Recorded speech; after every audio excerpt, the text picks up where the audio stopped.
Hey sis, I know it's been over 3 years since we last spoke, but I need a favor, so I'm just gonna come right out with it. You absolutely must come to mine and Valentino's wedding. Huh? Cassia, is that you? I'll send you the details later on, but for now, it's gonna be held at the Velvet Unicorn Hotel in Washington. I don't know your address, so just think of these messages as your wedding invite, okay? Why the heck would I come to your wedding, Cassia? This makes no sense. You seem to be forgetting that Valentino is my ex-husband. Why would I go to the wedding of the scumbag who cheated on me and watch him get married to the woman he cheated on me with? I'd rather have nothing to do with either of you for as long as I live, thanks. Honestly, how is it even possible that you think this is an acceptable thing to ask me? Are you doing it on purpose to try and upset me, or are you actually this dumb? Blah, blah, blah. When are you gonna stop crying over spilled milk, sis? Forget all that and come to the wedding. No way. Quit being so selfish and be happy for your baby sister. I know you know Mom and Dad aren't coming, which means if you don't come, none of my family will be there to watch me get married. Would you really do that to me? Would ya? Sure, I know that. I just don't get why you think trying to play on the fact we happen to be sisters would get me to come to your wedding despite the fact that I clearly despise you. Well, you're my sister, so I'm obviously gonna mention that you're my sister. God, you're annoying. If you don't come, the seats in the area for my family will be totally empty, which means you are most definitely absolutely coming, and that's that. I won't take no for an answer, so quit arguing and accept it already. Why am I only part of your family when it suits you? Toodles! I see you're just as stubborn and arrogant as ever. I'd have to be out of my mind to go to your wedding. Indigo, what are you doing? Where are you? Hurry up and get your ass to the wedding. Me and Valentino were struggling to get enough family members to come as it is. The last thing we need is you going all no-show on us at the last minute. People are going to think both of our families hate us if you don't come and fill the seat we prepared for you. Look, sis, I'm serious. You have to come. Hurry up and get to this hotel now. Oi, Indigo. Hey, I can see you read my message. Oh, hey, Valentino. It's been a while. I'm pleased to see you didn't block me. I know I might be your ex-husband, but that would just be childish. Actually, I did have you blocked until Cassia started harping on me about how I had to attend your guys' wedding. I had a feeling you might try reaching out to me, so I unblocked you just in case. I could have just blocked you both, but I figured if I did that, she might start bugging my friends to try and track down my address or pull some other crazy shenanigans. I can assure you I'll be blocking you again as soon as I determine your insane fiancé poses no threat of causing a nuisance to my friends. Threat? Don't be ridiculous. Anyway, forget that crap. All that matters is that we can message each other. Did you want something? Do I seriously have to spell it out? I think you know why I'm here. Me and Cassia are getting married today. We prepared you a seat in the family area, so if you don't come and fill it, we're gonna look stupid. This isn't the time for messing around, okay, Indigo? You owe this to your baby sister. I get that you're probably still not over me, and that every day without me in your life must be a struggle, but that doesn't mean your baby sister deserves to get married without a single family member there to see it. Surely you can forget your petty jealousy and quit holding a grudge for just one day? This is supposed to be the happiest day of your sister's life, damn it! 2 corrections. Huh? Firstly, the idea that I'm still not over you is one of the most ridiculous things I've ever heard. Far from every day without you being a struggle, I feel blessed that you're no longer a part of my life, and honestly, felt like vomiting when I saw you pop up in my inbox. What? Secondly, my sister only has herself to blame for the fact that I have no interest in being there for her wedding. Why would you ask me to come and play happy families after what you did to me? Me and her are essentially strangers now, so I'd be nothing more than an actress, and an unpaid one at that. Huh? Strangers? How could you be strangers? You're sisters, for crying out loud. You don't seem to understand what I'm saying, do you? Wait, didn't she tell you? Quit talking crap and get your ass down to this wedding at once!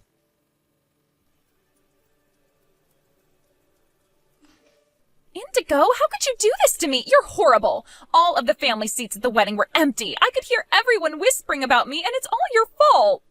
Are you really bothering me with this again? Seriously? Who bails out of their beloved baby sister's wedding at the last minute? You're sick in the head. To think you were the only family member I invited, you're horrible. Huh? Baby sister? But I'm an only child. Huh? An only child? What are you talking about? Wow, you genuinely don't know, do you? At first I thought you were just being intentionally obtuse or were too stupid to understand what I was saying. But you really don't know, do you? Did Dad never say anything to you before he died? Are you going to make a point, unless you're going to explain why you think it was acceptable to bail out of my wedding at the last minute? I'm not interested in listening to your rambling. Well, let me start from the end and save us both a bunch of time. We're not blood related. Huh? What the hell? What are you talking about? That can't be. Wow, they genuinely never told you anything, did they? Dad said he was going to tell you once you turned 20. Good grief. Explain now. Sure thing. Let me start by telling you this. You're Mom and Dad's real daughter, and I was adopted. Adopted? Mom and Dad were having trouble conceiving and were just about ready to give up on having children of their own when they came to the orphanage I lived at. After visiting me for a few weeks, they decided to adopt me. Then, 2 years later, as if by a miracle, Mom got pregnant with you. That's why Mom and Dad always had a tendency to play favorites with you while leaving me to my own devices and doing the bare minimum when it came to looking after me. So between that and the fact they kicked me out 10 years later as soon as I hit 18, I had the adoption scrapped and I officially became parentless. I haven't had a family ever since. Basically, I'm not your sister and I never really have been. You're not my sister? Didn't you think it was strange when I didn't go to Mom and Dad's funeral when they died 5 years ago? Your Mom and Dad, I should say. Like hell, I was going to mourn them when they barely even bothered to raise me. Any relationship I had with you, with any of you, ended the moment I had the adoption scrapped on my 18th birthday. Ever since that day, me and you have been nothing but strangers, and that's how I intend to keep it. You have no idea how great it felt to know I'd never have to face the loneliness and isolation I suffered in that house with you all on the day I left. It was like this huge storm cloud that had been hanging over me evaporated in an instant. Oh my God! Which is why it felt like being punched in the gut when you suddenly showed up again that day 3 years ago declaring you'd stolen my husband before receiving the news Valentino was divorcing me.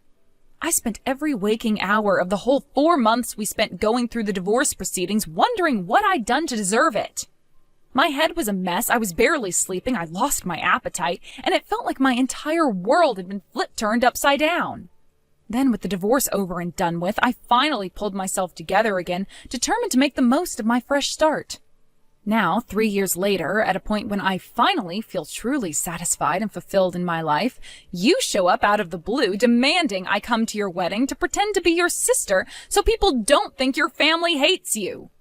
I thought Dad would have told you the truth on your 20th birthday, so when you first messaged me, I was like, what the hell? Why would she invite me as family when we're not even related?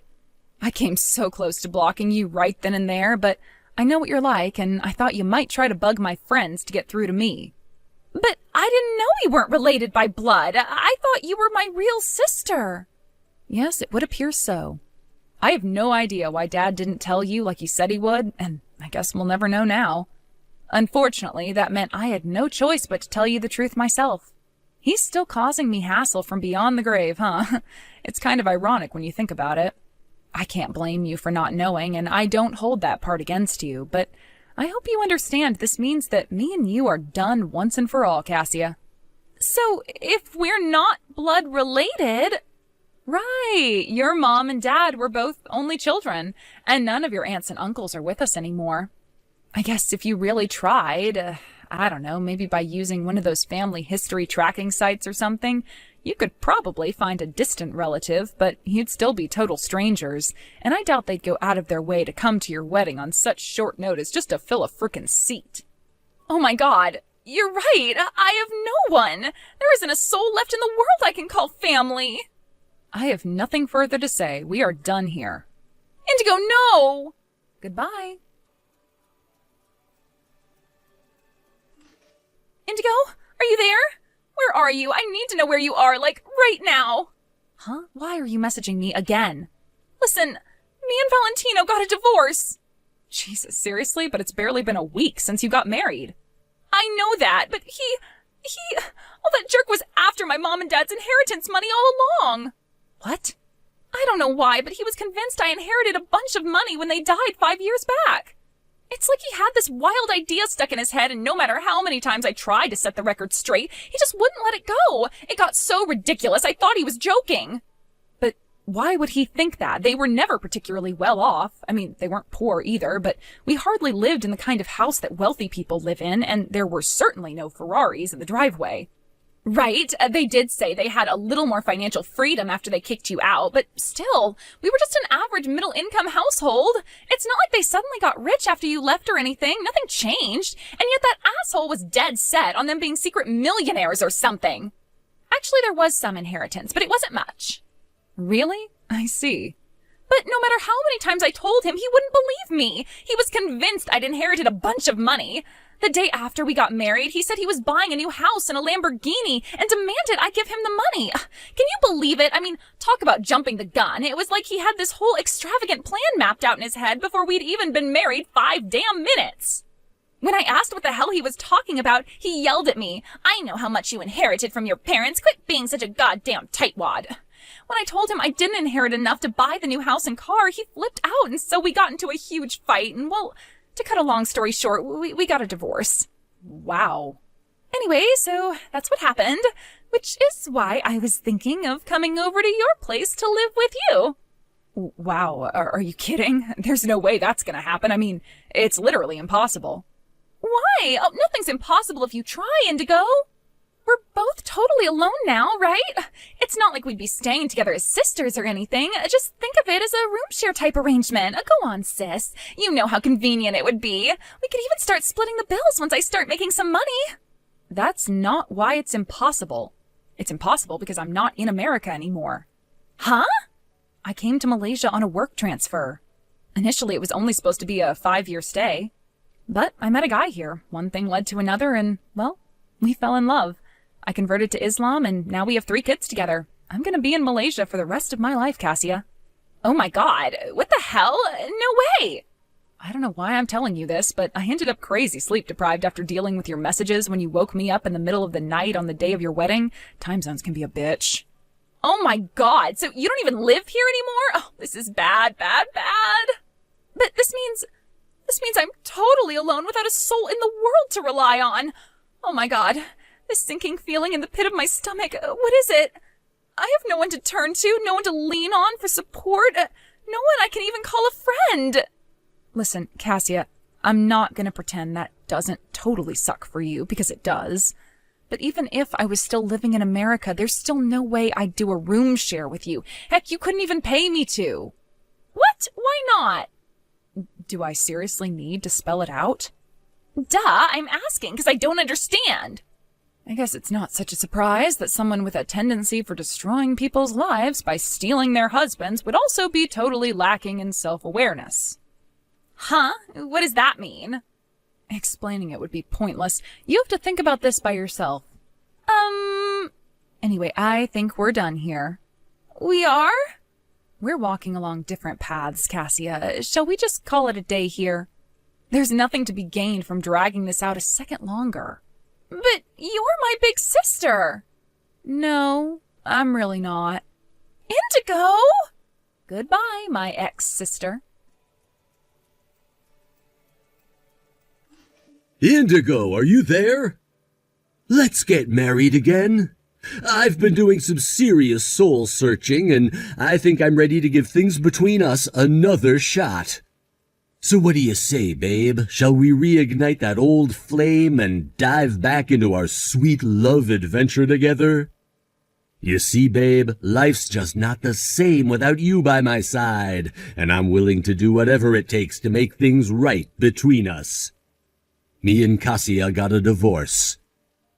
I live in Malaysia now, so I can't. Sorry. Malaysia? I'm here on a work transfer. I'm also married with 3 kids, so I'm probably going to be spending the rest of my life here. which is why the whole remarriage thing is gonna be, difficult. What? What the hell am I reading? I heard about the divorce from Cassia, and I'm pretty sure I more or less know how it went down. You did? Yep. So I'm sorry, hon, but this ain't gonna happen how you thought it would. Indigo! Kindly never message me again for the rest of your life. Thanks. After that, I received a series of updates on the whole Cassia and Valentino situation from an old friend back in the States. Apparently, the whole thing started to disintegrate when Valentino quit his job, thinking he was set for life, having just married a woman in possession of lavish amounts of inheritance money. Of course, me and you know that that money never existed, and it wouldn't be an exaggeration to say that hopelessly deluded serial cheater's world fell apart when he found out. Last I heard, he currently spends his days desperately looking for a job while the deadline on his overdue rent payments looms ever closer. As for my ex-sister Cassia, it turns out she was hoping Valentino would provide for her for the rest of her life, because she quit her job as soon as they started dating. Kinda ironic how they were both after each other for the same thing, huh? I heard from an old friend that they regularly bump into each other at the job center. And every time they do, security have to be called to separate their vicious fights, and more often than not, the cops end up being called. As my friend puts it, I don't see why they don't just stop being stubborn and go to a different job center. To be fair, she has a point. If they were genuinely done with each other, they'd stop, but I guess it really is like they say, misery loves company. These are just some of the philosophic musings I indulge in while reading my book, drinking my coffee, and eating scones out on the sun lounger in my backyard in the scorching Malaysian heat.